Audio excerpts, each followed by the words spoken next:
Thanks, Dr. Sir. So I just want to thank Dr. Mary Peterson and the whole team of the American Association of Anesthesiologists, because they immediately, when we asked them, could these be modified, they went to immediate work on it. They're going to have Q&As up but more importantly, every anesthesiologist in every city has been working with their state and local health officials to really work with them how to change this. And I think that's not only the ventilators that they'll be supplying, they have the people that run those ventilators that are not any longer doing elective surgery. So changing that elective surgery piece over a week ago has freed up a lot of additional resources.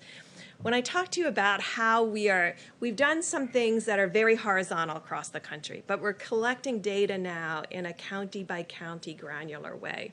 So it's like any epidemic, it's not equal everywhere. There are places that are very spared, and there's places where there's more. We have a very vast country with a lot of capacity and a lot of infrastructure. And so looking very specifically about where the virus has been, where is it going, who's got freed up resources from where it has been, because it didn't hit it hit Washington State earlier than it hit New York, and looking at all of those pieces to really ensure how we can innovatively move equipment around based on the need. And so I know that it has become a place where people are looking at numbers rather than what is needed. Because if you do these projections, when you got to those projections that said, like in Germany and others, that implied that 60% or 50% of the population would get infected, I want to be very clear, the only way that happens is this virus remains continuously moving through populations in this cycle, in the fall cycle, and another cycle. So that's through 3 cycles with nothing being done.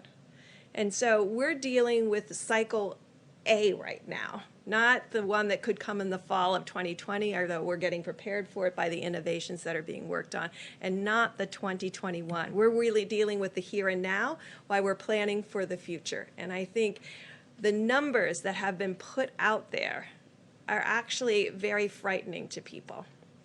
But I can tell you, if you go back and look at Wuhan and Hubei and all of these provinces, when they talk about 60,000 people being infected, even if you said, oh, right, well, there's asymptomatics and all of that, so you get to 600,000 people out of 80 million.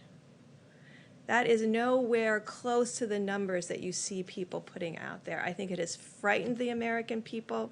I think on a model that you just run full out, you can get to those numbers if you have 0 controls and you do nothing.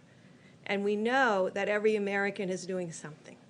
And so I think what our job right now is to carefully detail on a hospital by hospital, state by state, county by county, to outline what the infrastructure needs are and ensure that we're meeting them, both from the stockpile and from the generosity and movement of the American people and other hospitals. Dr. Birx, a lot of folks out there, well-intentioned, are sewing cloth masks and donating them to hospitals. And you or Dr. Fauci, can you weigh in on that? Because obviously these people have great intentions, but there's some mixed feedback on whether that's a good idea. I'm sorry. Better than nothing? Surgical masks. People are sewing them. So clothing manufacturers, volunteers dropping them off at hospitals.